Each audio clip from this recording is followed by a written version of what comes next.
Okay, Assalamualaikum everyone once again. I hope you're all doing well. So my name is Eeman Ahmad and I'm one of the core team members here at CHSR. And welcome to the third session of our workshop series, where today we will be focusing on case reports. Today's session will be moderated by Zahesh. Zahesh, you can begin. Assalamu alaikum everyone. I am Sirhesh Barkatullah, second year MBBS student, and I am the core team member of CHSR. I welcome you all to the third session of workshop series, which is on the art of the case report. We are delighted to have Dr. Arsalan Nadeem, who is the graduate of Allama Medical College and aspires to be an interventional radiologist with a deep commitment to global health and prolific research track record. Currently, he is a visiting student at the Johns Hopkins University for a research elective in neuroradiology.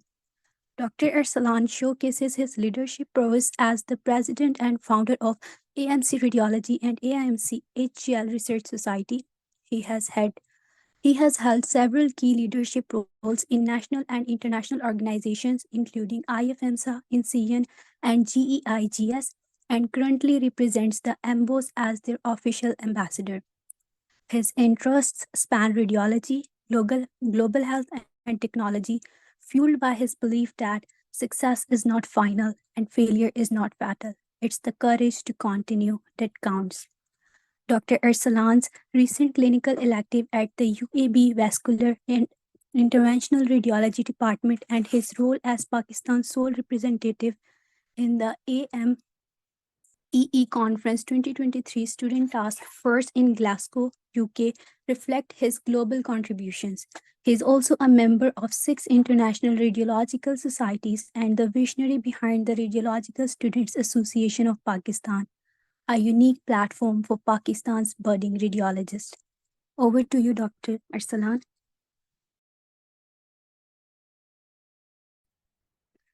Thank you so much, Zarhesh and Iman. I'm delighted to be here. Hello, everyone. I hope you're having a very good weekend. Please let me know if the screen is visible and my audio is audible as well, so I can begin the session. Yes, it's all perfect. Okay, thank you. Again, welcome everyone. I am Dr. Arsalan Nadeem. Zarhesh has already given a very detailed introduction about me. I am a recent graduate of Allama Medical College, and today I will be delivering this session on the art of case reports, which is part of the session. It's a session, third session, part of the workshop 2.0 for FMH's Center for Health Sciences Research. Before we begin, I would like to request that this would be an interactive session. So whatever questions you have, if you have any doubts, if you have any queries, please go ahead and ask them. You can unmute your mic, first raise your hand and then unmute your mic, or you can send them in the chat box. And throughout the session, I will be making sure that I interact with you guys as well, since the session is part of a workshop. So I would like for it to be interactive. And let's dive right in. Iman, can I start, or are we going to wait for more people?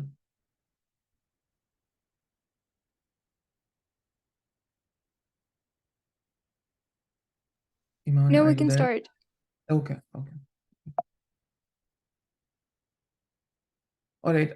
So before we begin, I would just like to ask, in general, what do you guys think a case report is? Because I feel like there are a lot of misconceptions, and a lot of you might be daunted at hearing the word case report. So what do you guys think case report is? Anything that comes to your mind when you hear the word case report? You can type it in the chat box, or you can unmute and talk about it as well.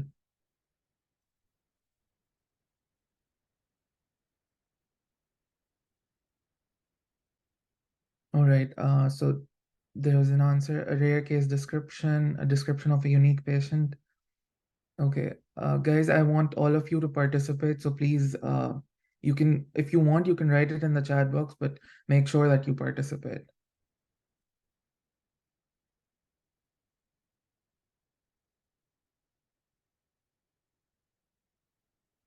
Anyone else? What do you guys think a case report is?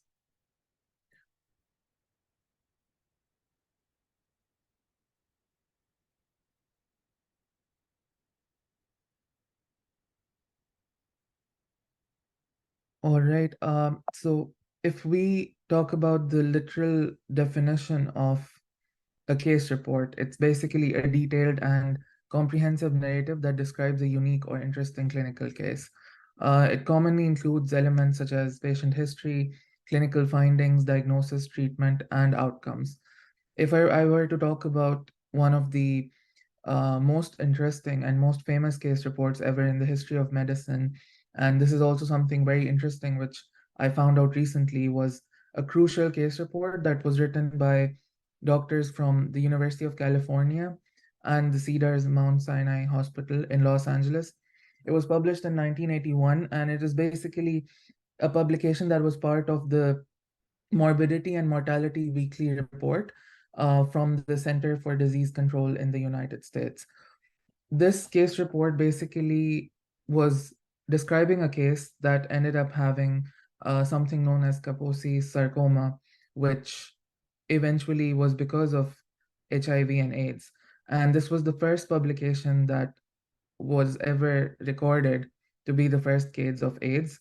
And this was later that they found out a few months down the road that this is what the disease is, and they gave it that name. But initially, when the case report was published, since it was the first time they were studying or reporting about it, they did not know that this was AIDS. And this happened on June 5th, 1981. There's a link as well. I can send it to you guys at the end of this session, but it's a very interesting read that this is how it was recognized as the beginning of HIV and AIDS, as well as the first publication for HIV and AIDS. So as you can see, I think a lot of you might understand that this level of discovery would have will critically change the course of medicine and how the treatment for those diseases are um, developed or worked upon. So in that sense, I think this underscores the importance of case reports and how important they are in reporting rare cases or unique presentations of even normal diseases. So this was just like a very interesting fact that I found out recently.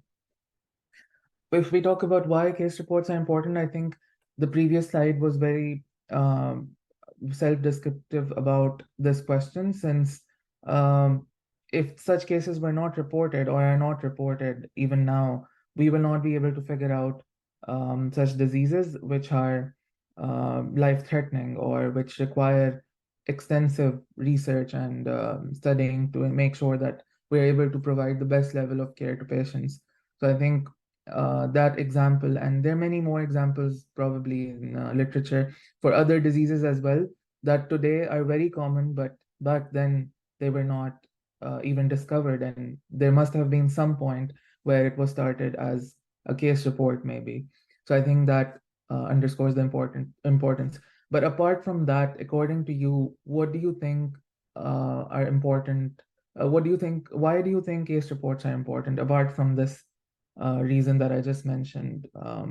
What are your thoughts about it, and why do you guys think they're important?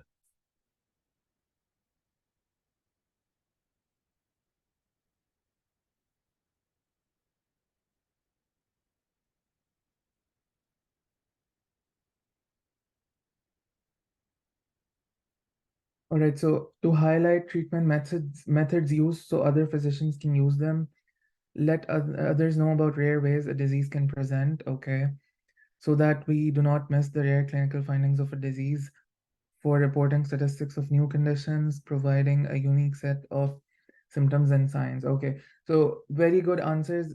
This is exactly why these reasons that you just listed out, each one of you, they are very important. These are the important reasons that make case reports important.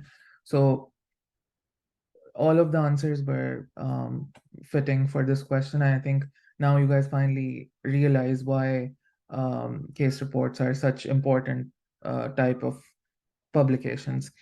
Before we move on, there's another conception that case reports are not considered to be scientific research, which is not true.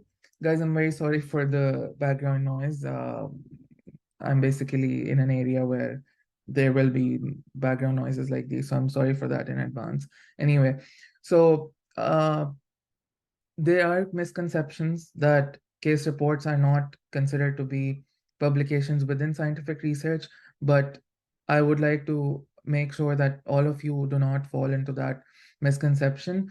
Yes, research has different types. There are original types of research, and then there are research where you synthesize data or you use data that is previously published, or you write descriptively about a topic, such as writing on a case report. So there are different forms of research, and case reports are one form of research. So you cannot fall into the trap of thinking that case reports are not considered research and publications in scientific research. I think that's very important to know, because a lot of people, they, even when they have the chance of writing one, they end up not writing it just because they think that it's not a high level of research, or it's not something which is considered a publication. It is a publication and it is considered part of scientific research. I've just showed you that AIDS was basically discovered through that case that was reported. So I think that should itself tell you guys how important it is. If we talk about the elements of an effective case report, obviously, since it's a publication, so it has elements that are going to be forming the entire publication. The key components include the title, the abstract, the introduction, the case presentation, the discussion, the conclusion, and finally the references. We're going to talk about each one of them in detail. I'm going to tell you I'm going to tell you suggestions as to how to make sure that you do not commit any errors in any of these components. But if you were to, when you start writing a case report, you have to keep this framework in your mind, that there's a title, there's an abstract, and then you have an introduction, a case presentation, a discussion, a conclusion, and then you have to add the references, basically to cite other sources that you have mentioned in your paper. So these elements, they work together to create a well-structured and informative narrative of the case. Now, another interesting question I think at this point would be, why do you think the title of this session was The Art of Case Reports?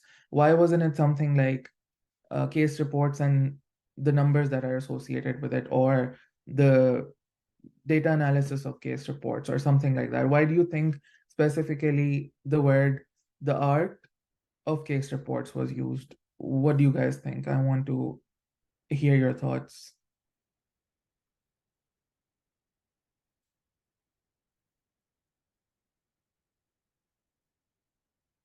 Okay, because it's an art, because it's an art to present the case in an interesting way, because of the way case reports are presented is unique, to condense all of that information to make it attractive. Okay.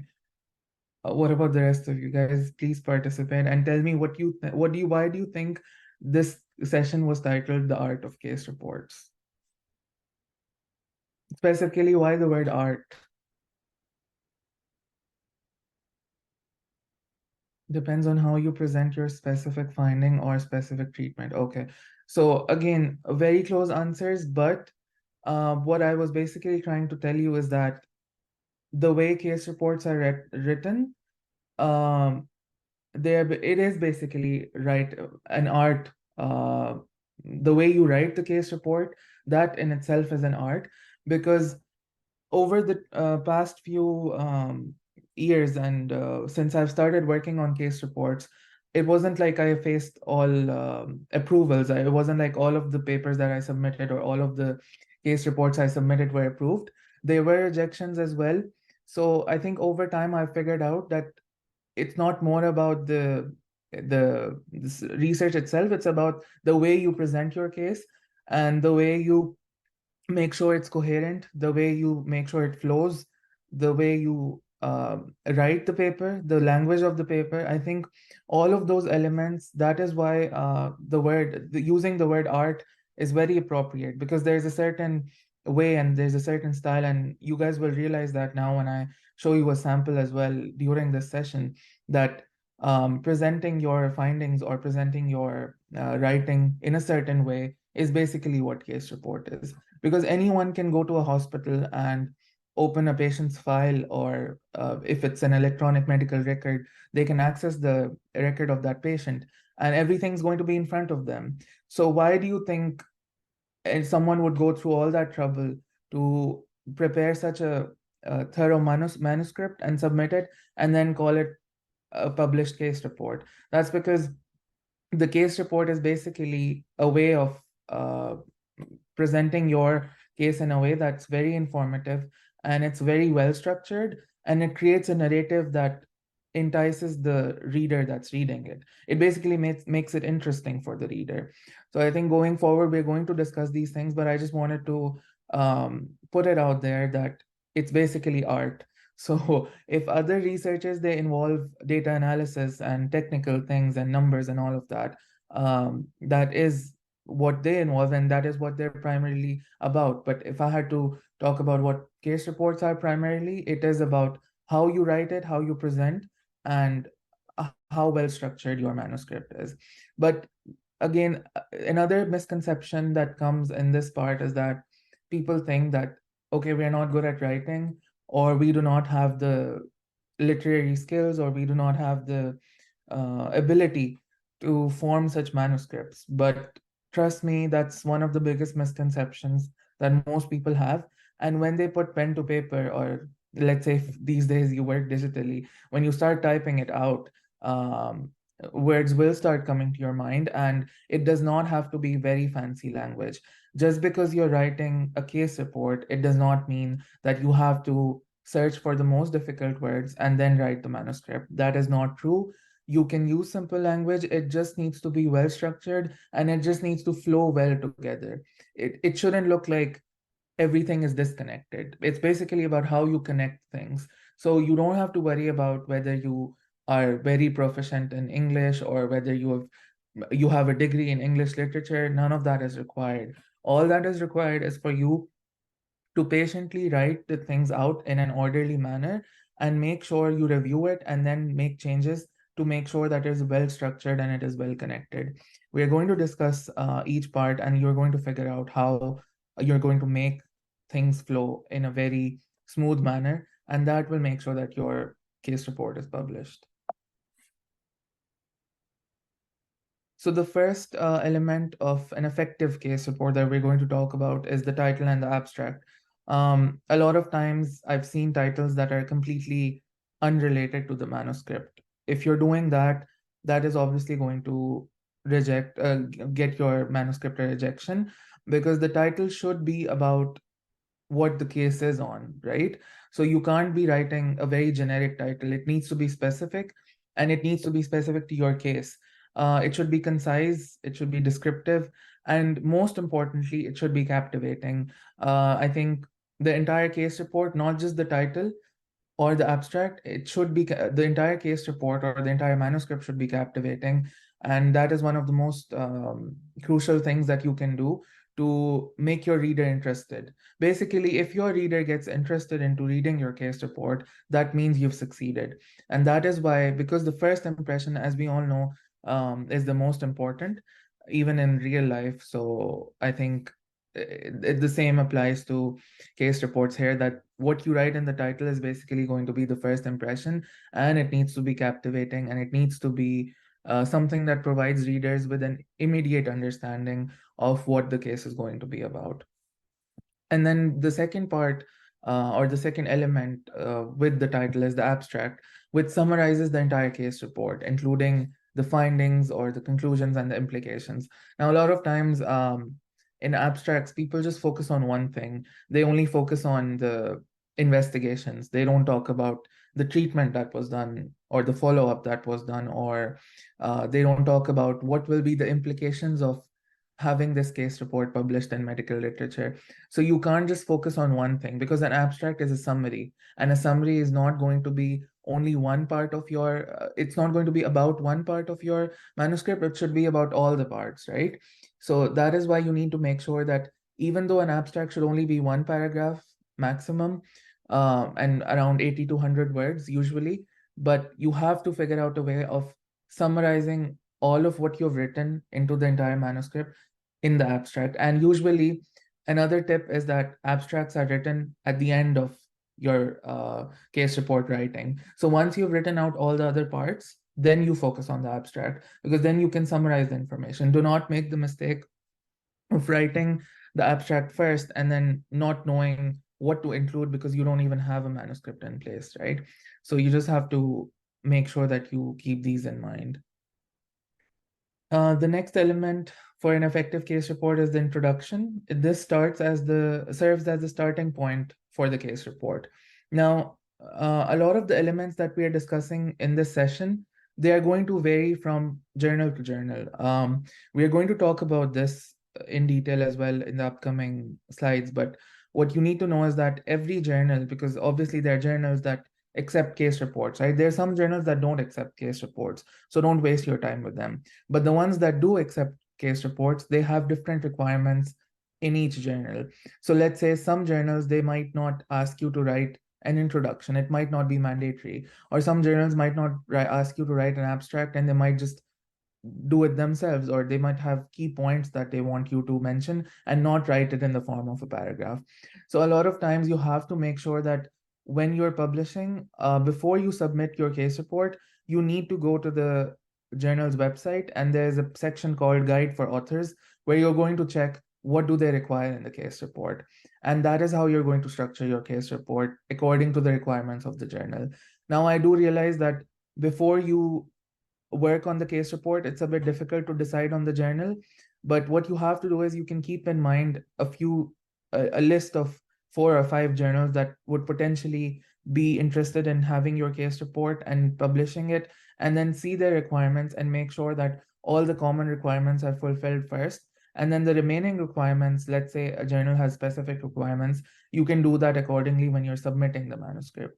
So just a point to make that not all of these elements are going to be required by all journals. So what an introduction does is basically it provides background information, context, and relevance of the case within the medical field.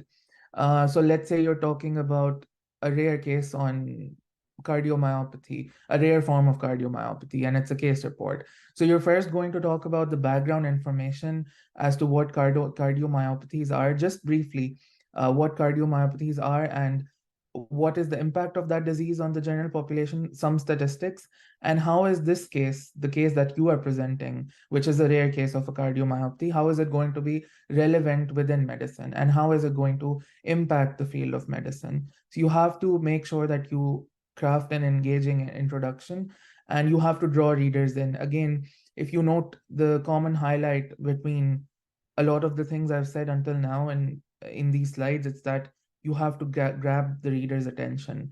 You have to draw them in, and you have to make sure that when they're reading your manuscript, they genuinely feel like what you've written is important and it's interesting. Because if they feel like this is something that's already published or it's already written in literature before, in scientific literature, they're not going to be very captivated into it, and they're going to probably reject the manuscript because they're going to be like, if it's already published, then what's the point of doing it again? It only leads to redundancy, right? So you just have to make sure that you draw their attention in and write it in a way that makes your case report stand out, and it says that, okay, yes, this is something important and we need to publish it so people can read and get the information. The next element for an effective case report is case presentation.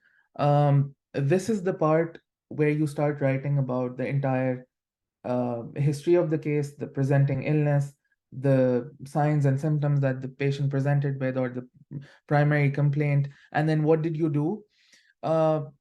Before I start discussing this, it's basically like, if I had to sum it up, it's basically like writing a story. So when you write a story in your mind, or even when you're narrating a story to your friend or your family member, you always do not want to skip out on the important details, right? Sometimes the important details slip out of our mind, and then we come back to that story and we're like, oh, I forgot to mention that this happened as well, but it is very critical to the story. A lot of times that has happened with all of us, I think. So you have to keep in mind that it's basically just like that.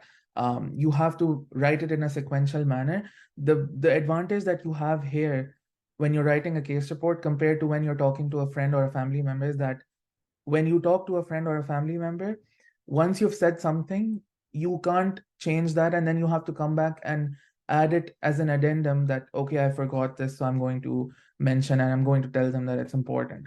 But when you're writing a case report, since you're writing something and you have that document until you submit it, you can keep coming back to the case presentation again and again and see if I've missed something, or if something is important, it was important and I didn't add it. So that gives you the advantage that before you submit it, obviously the publisher or the journal is not going to know what you were thinking while you were writing, right? So when you keep visiting the case presentation, you're going to figure out, okay, this detail is important and I missed it, so I should add it. And maybe there will be times where you're like, some details are unnecessary and I do not need to add them, or I don't need to unnecessarily populate that section when it's not even needed.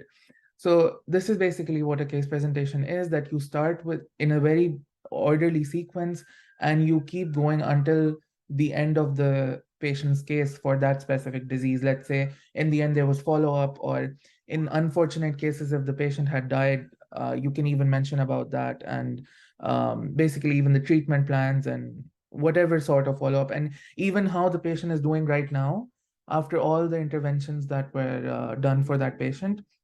You're going to mention all of that right from the beginning, as to what they presented with, how they were diagnosed, what investigations were carried out, how were they treated, and what is the follow-up plan, and then how are they doing right now. So you have to talk about all of that. Again, another important aspect of this section is that your whatever you write needs to be clear. If you think that what you've written is not clear, or if you, when you're reading it and it feels very convoluted to you, or it feels very complicated and you're not able to follow the information, you should probably ask someone else to read it, like a senior or a faculty member or someone who is able to guide you with writing this case report, so that they can take a look and they can suggest that what you've written is very difficult to understand or interpret, and maybe you should break it down into, because sometimes what people do is that they try to fill up too much information in just 2 sentences. And for a lot of people, even normal readers, let's say they're not journal editors, even the general public, reading complex sentences or reading convoluted sentences is very difficult. So they need to make sure, you need to make sure that your sentences are clear, your sentences are not very overfilled with information, which could have been broken down into multiple sentences, and the flow of information is logical. You can't just start with the presenting complaint of the patient and then jump to the treatment. That is not logical, because how did you even get to the treatment if you didn't investigate and you didn't diagnose the case, right? So you've got to make sure it's a step-by-step approach until you reach the end of the case, and you cannot just jump from one part to another part when you're writing the case report. The next element for an effective case report is discussion. And I think this is probably the most intimidating section for a lot of people. It used to be for me as well initially, but if you just keep the main important points in your mind as to what you should write in the discussion and keep going back to them in your mind when you're writing it, I think that definitely helps. So the first thing that you need to do in a discussion is that you need to talk about the significance of your case. Why is this case significant? What made you think I think when you look at a case and you decide that I want to write a case report on this, the first thought that comes to your mind, hang on to it. Keep that thought in your mind, and or note it down somewhere. And when you're writing the discussion, expand on that, elaborate on that thought. Why did you decide to write this case report? What was the first ever thought that came to your mind that made you think, okay, I want to write this case report? So that will be the key to writing in your discussion. What is the significance? And that is the significance, that whatever thought you had when you decided on writing this. And then the next thing would be to interpret your findings. Obviously, when the patient came to you and you were writing the case presentation, you must have talked about what they presented with, how did you investigate those findings, how did you come up with a treatment plan, and then what did you do for follow-up.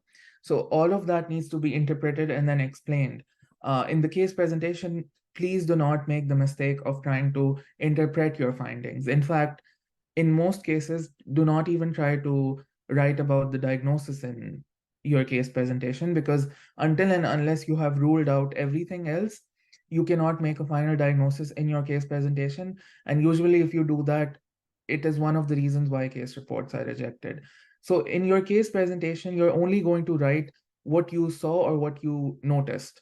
You're not going to write as to what you understood, because the understanding or the interpreting part is going to come later in the discussion part, and you're going to back that up. Now, let's say there's a case and they came to you, and whatever findings you had, you were able to interpret those findings because of your medical knowledge, right?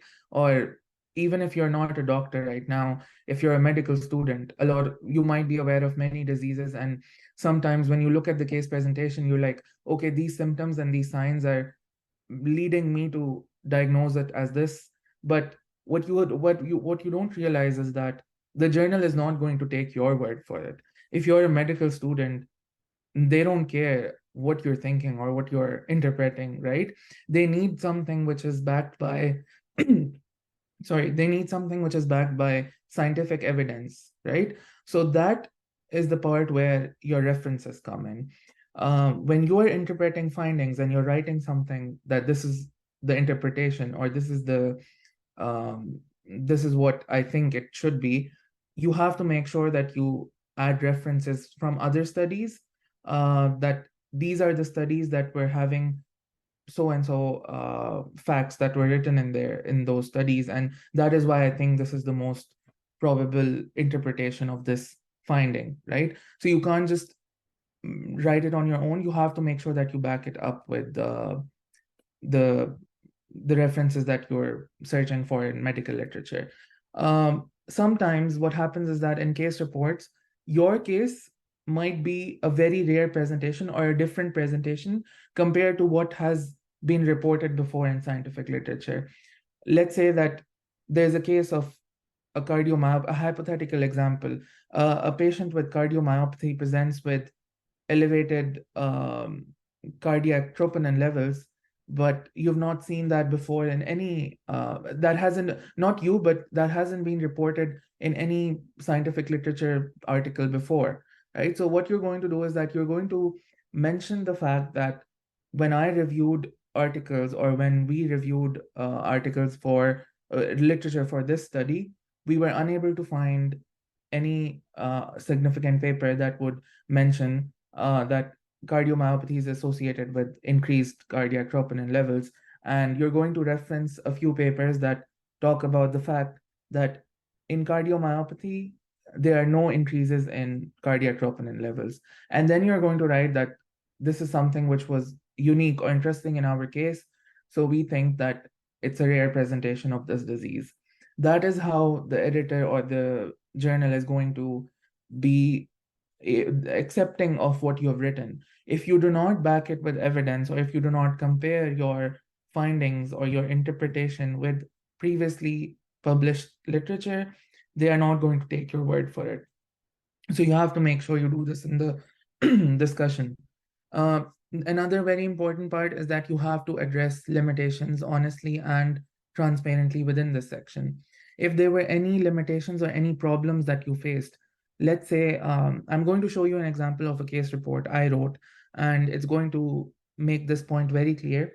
But let's say in that case of a patient with cardiomyopathy, the doctor wanted to conduct a biopsy of the patient, but due to a resource limited setting, which we are probably all aware of in Pakistan, especially in government hospitals, we are so resource limited that at times we're unable to completely rule out genetic diseases, since maybe they do not have the facility to biopsy, or they do not have the resources to do that. So you've got to address such limitations transparently and honestly within this section, in the discussion section. You cannot lie, or you cannot talk about the fact that you did it and even though you've not done it, because in the future, if they find out, or if they request for the biopsy results before publishing, you won't be able to give them that, and they're going to figure out that you were basically lying, and that will lead to an immediate rejection. Let's say it gets published somehow, and somewhere in Switzerland, a doctor reads your case report and he's like, you know what, I want to see the biopsy results for this patient because this is a very interesting case. And he emails the journal and he's like, um, can I have the writers send me the biopsy results? And let's say the journal contacts you for them and you're like, we don't have them. So this is something which will be a huge red flag and it will lead to your paper being withdrawn from the journal. So make sure that you, whatever limitations there are and whatever things you've missed out on, you write transparently within this discussion section. At the least, please don't lie about things in the discussion because that will lead to problems later on for your own publication. The final element of an effective case report, I think not the final one, there's another one. It's the conclusion. In the conclusion, you're basically going to write a summary of the key points and takeaways from the case, whatever is the most important point, and according to you, whatever is the most important takeaway from the case, you're going to write that in the conclusion. The conclusion doesn't have to be very lengthy. It can be of 2 or 3 lines, and that's pretty much it. You only have to talk about what's the most important thing that you discussed in the case, and you can mention a sentence about how this case is clinically significant. Basically, reiterate what you wrote in your introduction as to why this is significant and what are the implications of this case for future medical practice. The last element is your references. As I said, whatever you mention in the introduction or the discussion part, you have to back it up with scientific references. If you do not do that, it's going to show that you're not supporting your claims because they are, at the end of the day, they're claims, right? So you have to support them and you do that with references. And the second thing is that you have to avoid plagiarism. Let's say you find a very good article about the case report that you're discussing, and you just go to that article and you copy whatever they've written or copy a paragraph from their paper and you paste it in your paper. It's going to be an immediate red flag and your paper will get rejected. Journals have professional softwares to detect plagiarism. So please avoid doing that. Do not copy and paste things in your manuscript. You have to paraphrase, you have to reword things into your own words. You cannot copy and paste. Citation styles commonly used in medical literature. When you're putting in references in your manuscript, I'll show you a manuscript as well right now within this session.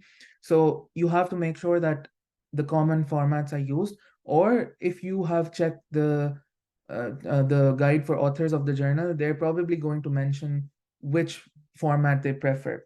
So you have to mention those references according to the most commonly used styles or the style that the journal is asking. If the journal does not mention the style, most of the time, I'll show you guys on PubMed, there's an option to have the references in NLM style. Just use that. I think that works. But for me, it works 90% of the times. But if the journal mentions a certain style, use that. And the final thing would be that whenever you're putting the references, please do not mix up the formats. Let's say the first references is in APA format, and then the next one is in NLM, and the third one is in AMA. That will also lead to a lot of hassle for the journal, and they're probably going to get annoyed by that. So don't do that. If you're choosing one format, for the entire part of references, use the same format. All right. Do you guys have any questions until now? Because I think I'm going to address them and then we'll move on to the... We have some questions in the chat box. Okay, got it. So there was this question that says, do we need a supervisor HOD for case report? For publishing it or for writing one? No, not at all. You do not need to have anyone. You can even write a case report alone. There are no minimum number of authors, no maximum number of authors. But yes, if you need help or if you think your writing is not the best, you can take help from your faculty or your supervisor or HOD to go through the case report and help you. And if you would like to have them as a senior author, then yes, you can invite them, but it is not needed or it's not mandatory. How should we present labs in the case presentation? Is a table better or can we just mention it in the text? This depends from case to case basis. If there are a lot of labs, let's say there are 10 lab investigations that you need to mention, a table would be better, since presenting those findings in a table would be more easy to read, because writing 10 lab findings in a paragraph is obviously very convoluted and not easy to read. But if there are only 2 or 3 labs that were relevant and that's what you're mentioning, then a sentence should be fine as well. You don't need to create a table for it. Do we go through all differential diagnosis in the discussion? Yes, this is a very good question. I missed this point in my in the slide that came up for discussion. Whenever you're writing the discussion, make sure that you rule out every other disease, especially for diseases that have a lot of similar differential diagnoses. The example that I'm going to show you of a case report of mine right now in a bit, that was about the mitochondrial myopathies, right? That happened due to mitochondrial DNA. So during the discussion part, we had to rule out every other type of mitochondrial myopathies, because if we didn't do that, we wouldn't be able to make the reader or the journal believe that this is what the case is. So you have to make sure that every investigation for relevant or similar diseases, once you do them and then the test result comes out as negative, you mention that this is why we ruled out all the other diseases, and in the end this is what we think it is. So yes, you have to go through all the DDs and rule them out. Any specific number of authors? Nope, there are no specific numbers. Even one person can write a case report.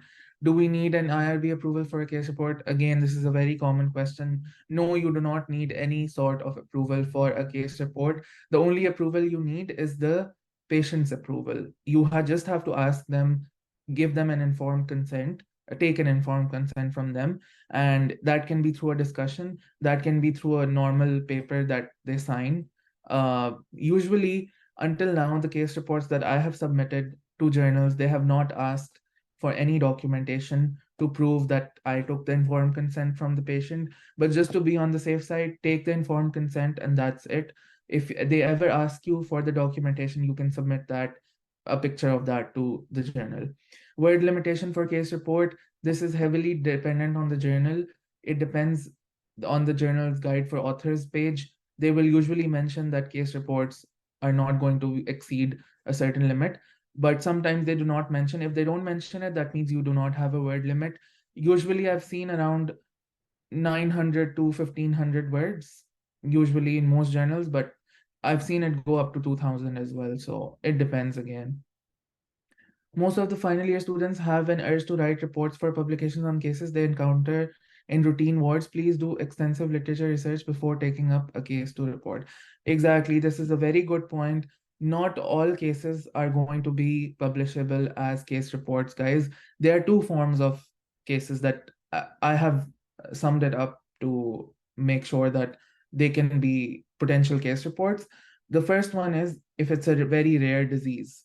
Yes, if there's not a lot of there are not a lot of articles about that rare disease, you can go ahead and write a case report about that. And usually this is the easier approach, a rare disease, because the journals will be interested in publishing your article about a rare disease. The second type of case reports are rare presentations of common diseases. Now, this is where it gets hard, because common diseases are so commonly studied that even all the rare presentations have been reported already in scientific literature.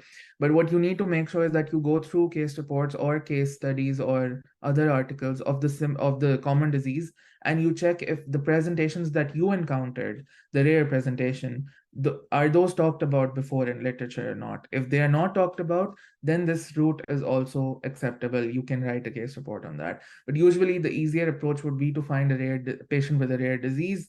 And the second possible approach, as I said, is rare presentation of a common disease. Are pictures necessary?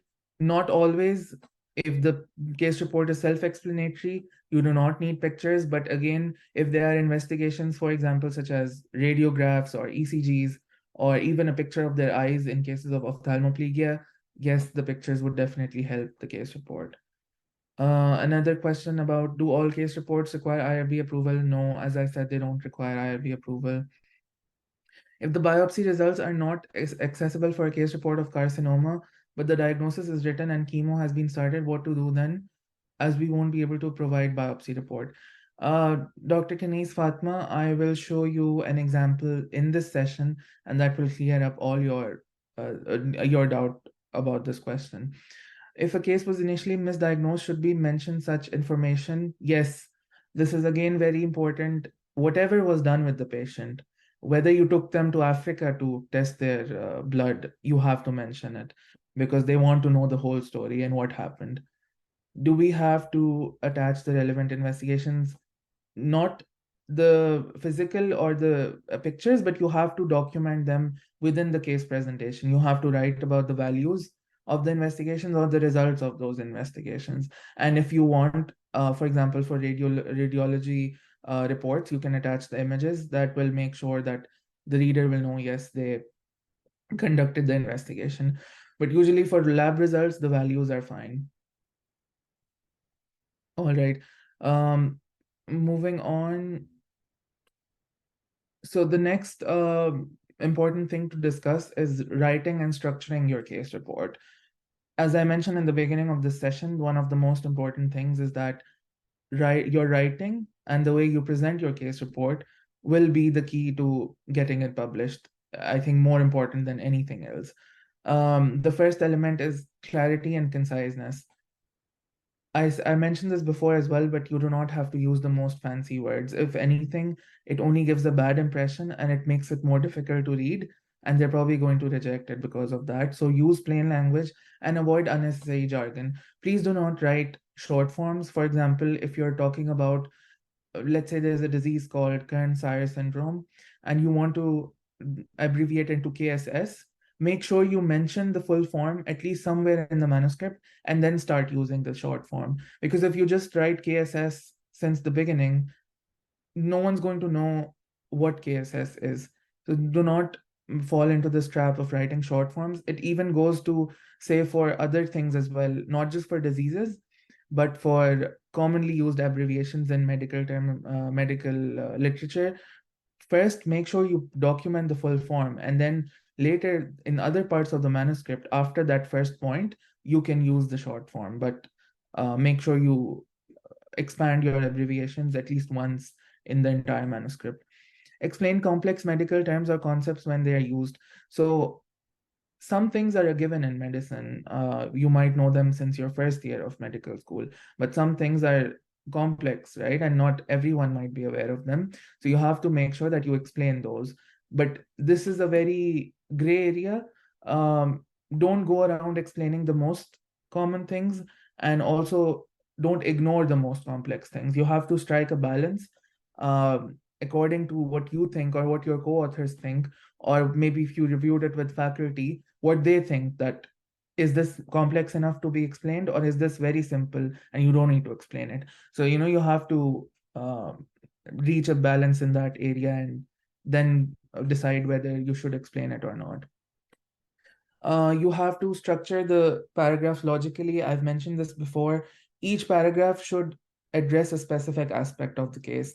Let's say if you're talking about the investigations as part of the case presentation, in the investigations paragraph, only restricted to investigations. Do not start discussing about the treatment in that paragraph. You can talk about it in the next paragraph. Use active voice. This is very important. Try making sure that your entire manuscript is in active voice and not in passive voice. Avoid overly long sentences that can confuse readers. Very important point. A lot of case reports are not structured well because of this fact that they use very convoluted sentences, and in the end it's difficult to read and keep track. The reader basically loses track in the middle of the sentence. So avoid doing that. Headings and subheadings are very important. You need to make sure, when I talked about the um, elements here, all of these things, the title, the abstract, the introduction, the case presentation, discussion, conclusion, and references, each of these needs to have their own separate title. And when you start writing each of these components, they should be in a new paragraph. Do not continue them in the previous section's paragraph. Except for the title, obviously in the title heading, the title itself will go there, but after that, each of these words should be present in your manuscript as a separate heading.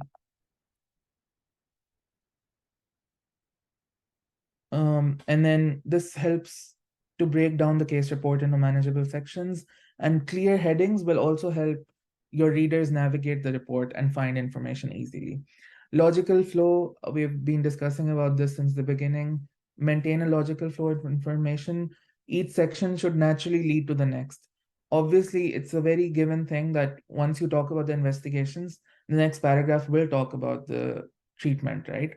So each paragraph or each section should put the reader into the flow that, okay, now he's going to talk about the investigations, and now he's going to talk about the treatment. Now he's going to discuss the significance of the case. Basically, case reports are there since the previous century. So you probably know that they're very common, and there is a set format and you have to follow it. You have to follow that flow of case report. So you can't just write according to your wish and not create a coherent narrative. It needs to be very coherent. Use transitions and linking sentences to guide readers smoothly throughout the report. There are some words called as linkers, or some sentences even called as linking sentences. I can show you an example once I pull up a case report, but you need to use those to transition from one section to the next. Another important thing is that you need to be very descriptive. Someone asked me that if we conducted investigations that led to a wrong diagnosis, should we mention that? Yes, you have to mention everything. You have to paint a very vivid picture. It should be like a very descriptive story. It needs to have every detail. And just like you're telling your friend about a very important thing that happened in your life recently, you have to talk about the case like that in the case report. It will help the readers better understand the patient's condition and symptoms and treatment. Whatever you write, if it's descriptive, it will help for that reason. And then patient anonymity and privacy is very, very important throughout the case report. This is a huge factor why some case reports get rejected. You cannot mention the patient's name anywhere in the case report. If you do this, it's a huge red flag, and you could be your publication would be most probably rejected if you breach patient anonymity. You cannot talk about the patient's address. You cannot talk about the patient's location. You can only talk about their socioeconomic background in general terms. You do not have to give out their exact street address out there. You have to, because this is a concept that is very alien to people in our country as well as in some other aspects of the world, where they do not respect patient anonymity and privacy, and case reports have to be completely anonymous. You need to write the case report in a way where the reader will not be able to identify or trace back to the patient in any way.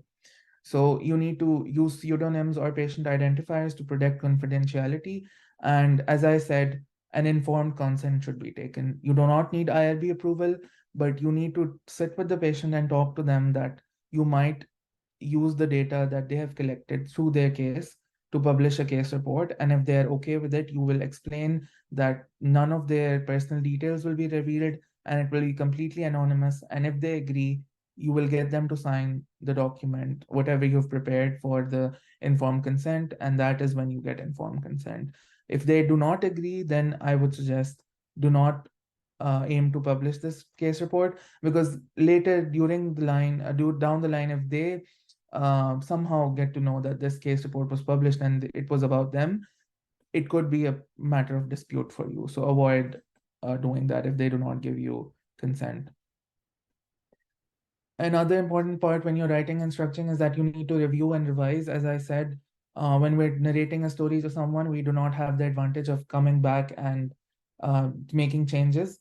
But when you're writing it or when you're typing it out, you can always come back, proofread it, edit it, have others do it, seek input from your colleagues or your mentors or your faculty to catch errors and to improve quality. So please do that, because as I said, since it's the art of case reports, it requires that you have to proofread and edit and make sure it's the best presentable form when you submit it. Consistency with guidelines. This is another important element that you have to keep in mind when you're writing. You need to adhere to specific guidelines. Some journals, not all, but again, this is a question that, or a fact that depends from journal to journal, that some of them have guidelines which you have to follow. Usually what those guidelines are, they're like, I think I can show you one during this session as well. They want you to follow a checklist of mandatory items that should be in your case report.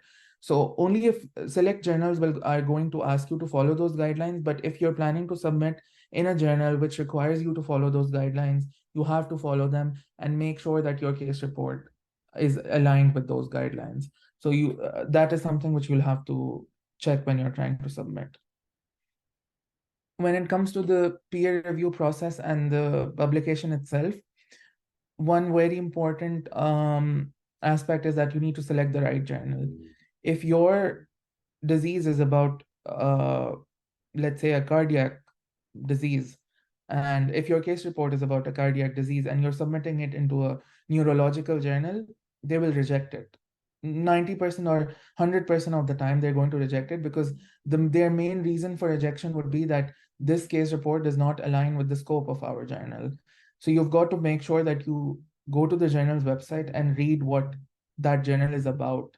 You can't just randomly submit it to any journal that you wish, because they're going to be like, our readers would not be interested in this. So keep that in mind. And then when it comes to the peer review process, if I had to sum it up briefly, what happens is that when you submit a case report, the journal editor or the assistant editor, they're going to send out your case report to reviewers that they have selected or that they have on their list. Each journal has a list of reviewers or people that they contact to review the manuscript. And those people have probably published research before. Even I get a lot of emails to review articles. So those are basically reviewers that they will receive an email with your article, and they will be asked to review it. I think most of the times it's anonymous. And if it's a double-blinded journal, it's going to be anonymous. The reviewers are not going to know who has written the case report, and you are not going to know who is reviewing your case report. So that's what double blinding means when review processes happen. But what happens is that, let's say your case report was sent to 3 or 4 reviewers. Now, each of those 3 or 4 reviewers are going to go through your manuscript. They're going to read it. They're going to see if this falls under a set quality or a set of standards. And then they're going to tell the journal that, okay, this case report is good enough and you can accept it. Or otherwise, they're going to say that this case report has these errors and you shouldn't accept it. The journal is going to collect all of those comments and all of those decisions and make a final decision. The decision could be one of the 3 final decisions. One of them would be to approve and publish your case report. That's great, congratulations.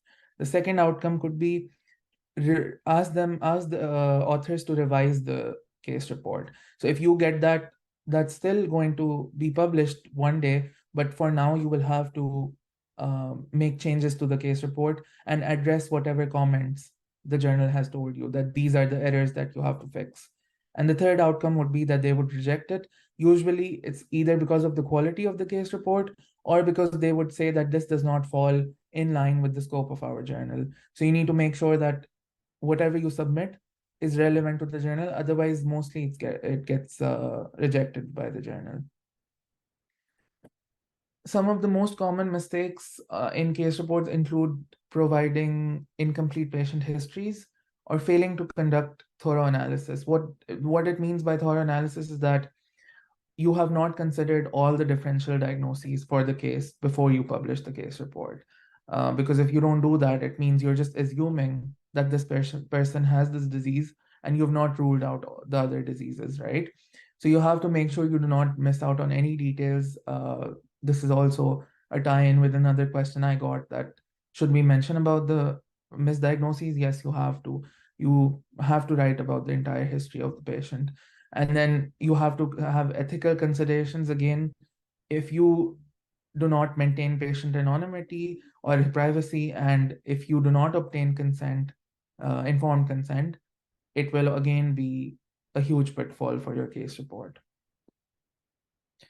So that marks the end of the presentation, but we are going to go through a sample case report, which is one of the case reports that I have published. But before that, I think I'm going to open the floor for questions. So if you have any questions, you can send them in the chat box or unmute and ask.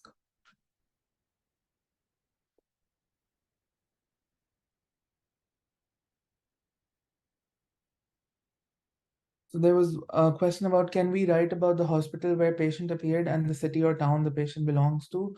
Yes, you can write about the hospital, but avoid talking about the city or town. That usually would be something that they can relocate with, so don't do that. If it is relevant to your case in any way, okay, I don't understand his question. I think it's incomplete, or I don't get what you were trying to ask. Dr. Ahmad, please let me know what was the question. I have read some articles in which patient name was mentioned. Zarhesh, if that is done, let me know which journal it was, because if they have mentioned patient name, that is a huge red flag, I think. Um, I'm not sure why they have done this, but it's a huge red flag. Okay, so there's another question. Which journals can publish case reports for free? Dr. Ganiz, it is a very it depends a lot on the journal itself. If it's an open access journal, they have a publishing fee usually, but that discussion will go out of the scope of this session if we start talking about closed access and open access journals. But just to briefly talk about it, open access journals are those which the entire world can access for free. But what they do is they charge a hefty amount of publication charge to the authors.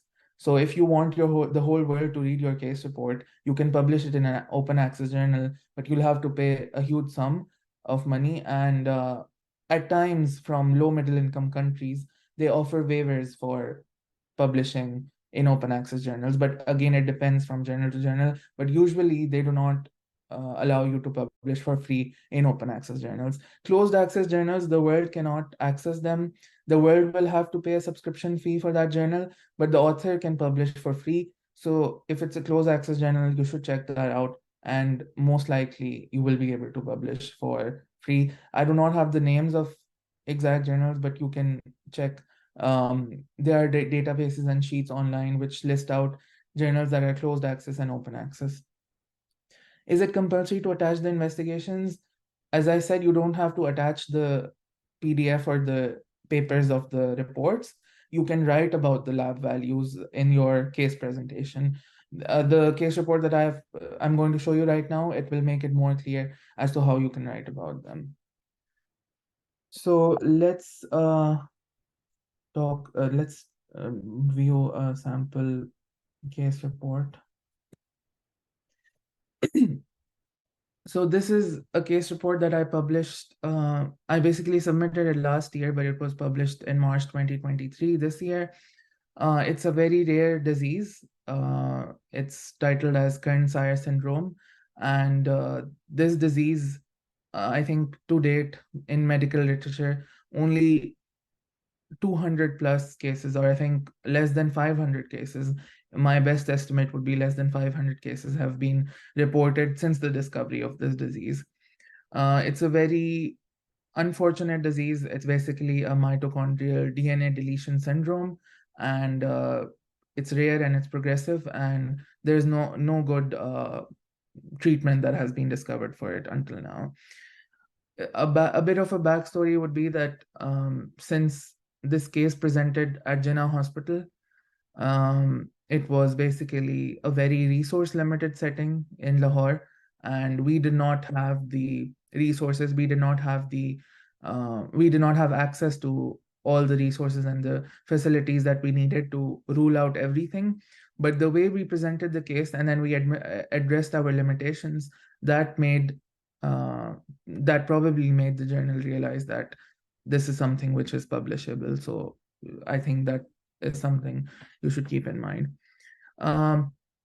As you can see, the first section is highlights. I did not talk about this section in my presentation because this was very specific to this journal. Usually journals do not require highlights, but this journal wanted me to present in 4 bullet points what is the highlight about this case. So as I said, please research about what your journal needs before you publish it. And this was published in open access journal. Uh, we had to pay a fee initially, but once we applied for the waiver, because we were conducting this research in a low middle income setting in country and a low resource setting, the waiver was approved. So that is why this is published in open access journal. The first section, as I mentioned, is usually so that was the title, and then you have the abstract over here. Before that, there are highlights, but not all journals require them.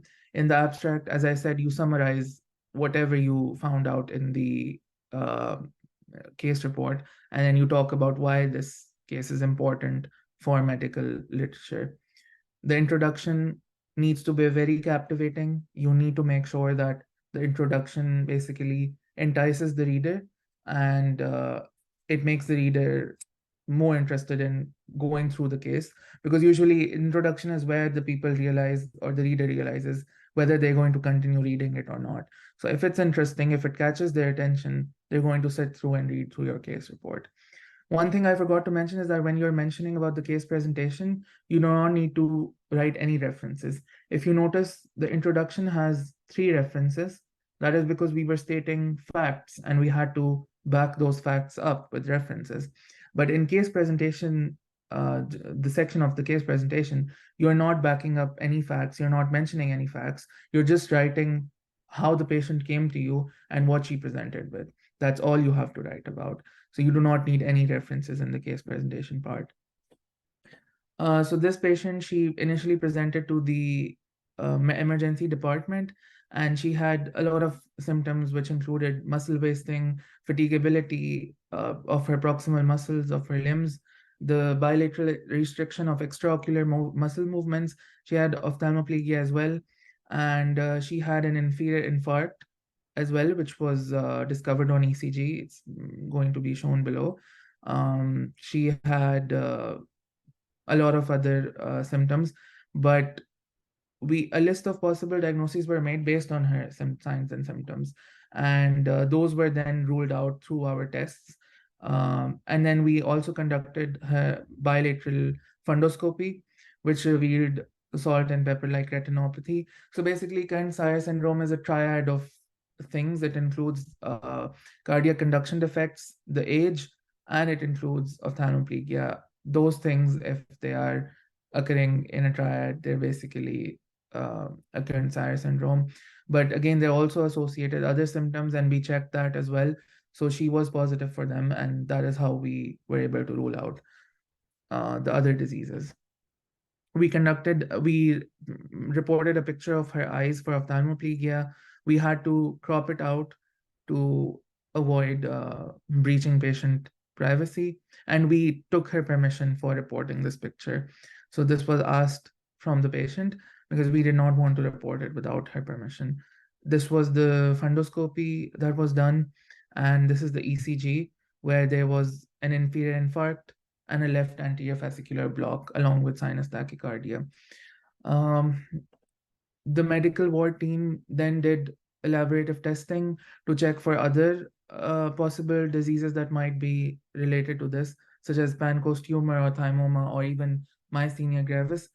Some of you asked me about reporting lab results, and this is basically how you can report lab results if it's just 1 or 2 lab investigations that are being reported. So as I said, the classic triad is onset before the age of 20 years, pigmentary retinopathy, and progressive external ophthalmoplegia and a heart block, um, after effectively ruling out alternative diagnoses. So that is also something that you need to mention. She was advised to undergo muscle biopsy and follow a management plan. But as we all know, our resource limited hospitals are not very keen on following up for genetic syndromes, and they are not, and it's a very unfortunate thing because they basically sent her home without any proper follow-up or treatment plan. And I'm not sure what was done after that, but the another pitfall or roadblock was that the patient refused the management plan, and she was discharged probably because of the background that she came from. Because of financial limitations, they were not able to um, go through all of these investigations and treatments, and then the hospital had to end up discharging her. So the patient was lost to follow up, even though she was requested to follow up in 4 weeks. In the discussion, we've talked about how in other cases there are reports of cardiac abnormalities, but our case was one of the few that had an inferior infarct that was revealed on ECG. And we also talk about our limitations. We talk about the fact that the patient did not undergo DNA analysis because of limited resources and financial constraints. And then a few other points that was different that made the difference in this case report compared to other previously published literature. We also talked about a muscle biopsy would aid in confirming the diagnosis, but again, due to limitations, it was not performed in our case.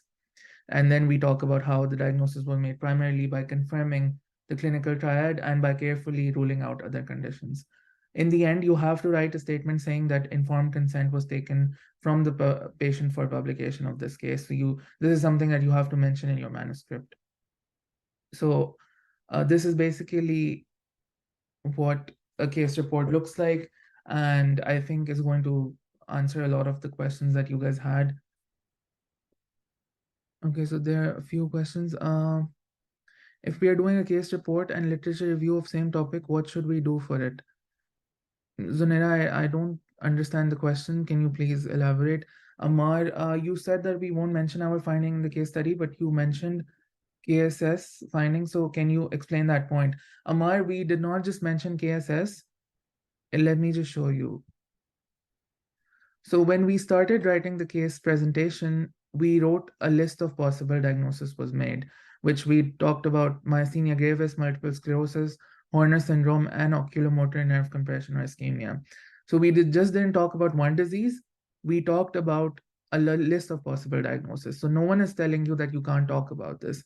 You can. The only thing is that you need to make sure that you don't give a final ruling on it, that this is what the diagnosis is, until you have ruled out everything else. Even later in the next paragraph, we talk about the eye department advised the referral to the cardiology unit with a suspected diagnosis of KSS. So everything is suspected until you have ruled out everything else, and that's the last option that you had. So, and then we did other tests as well to rule out the presence of a Pancoast tumor or a thymoma associated with myasthenia gravis, ESR to rule out orbital myositis, and serum levels of anti-ACH receptor antibodies to rule out myasthenia and creatine kinase as well. So this is what you have to write, that you've done everything else and you ruled out, and then you can talk about that a suspected diagnosis was made. Is the discussion always supposed to be so concise in case reports? Then no. The problem with our case was that, not a problem, in fact, a blessing in disguise, that not a lot of literature has been reported on this disease before. So we did not have a lot of material material for writing the discussion. Whatever we had, we just made a comparison of our case with other previously reported cases and the most important things that we found that would be relevant to the discussion. I've seen papers titled case report and systematic review of literature. Could you elaborate on that? I could, Zen, but that will go out of the scope of the session because systematic reviews are a whole other discussion. But in essence, what it basically means is that if you find a case that's rare and you write a case report on it, and then you want to review all the literature that has previously been done, published on that case or on that disease, you can do a systematic review of that literature, basically, if you know how to do a systematic review. And so you report that systematic review together with the case report in your paper. So it's like a combined publication, two things at once. You write a case report and then you also do a systematic review of all of the literature previously published on that disease. So that's what it is, essentially. I'm doing a case report and we are not just discussing our case, we'll publish it as a case report and review of the literature. So we should consider both in our case. Is it a good idea to do it in this aspect? Yes, it's a good idea, Zunaira, if the disease does not have a lot of cases before. Let's say if you're talking about a disease which is very common, doing a systematic review on all the literature for that disease is going to be difficult and it's going to be very time-taking. But if it's a rare disease and there are only like a limited number of articles published previously, it is definitely possible to do a case report and a systematic review or review of the literature. Even a narrative review is doable with the case report. But I would suggest that if you're just starting out, if you're writing a case report for the first time, try to stick to the one type of one research type, so that you don't get overwhelmed, because a review is definitely not going to be easy, along with if you're writing a case report for the first time. But if you have experiences with case reports before, you can go ahead and do the combined publication. So I think if you guys have any other questions, guys, please let me know in the chat box, or you can unmute. And that is almost the end of the session. Thank you for joining in today. I hope it was informative, and yeah, let me know if you have any questions. I will give my email address as well to Eeman. If you would like to have, if you have any questions that you would like to ask via email, you can do that as well.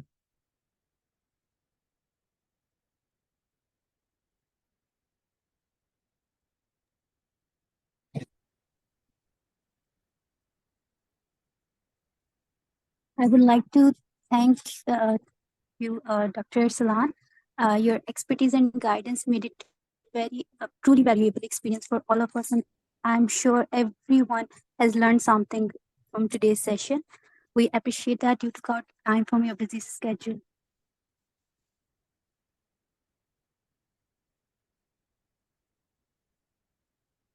You guys have sent in my email address in the chat box. I realized you might not be on a common group, but it's there in the chat box. So if you would like to send an email, you can do that on that email address. And thank you so much, FMH College of Medicine Center for Health Sciences Research, for inviting me for the session. It was an honor for me to deliver the session. It's my pleasure to be here today. Thank you so much for inviting.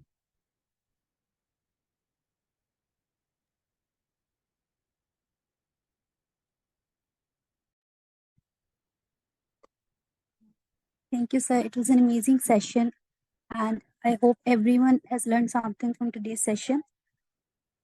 I think that's it for today. Thank you to all the attendees for your enthusiastic participation. We will see you in the upcoming sessions.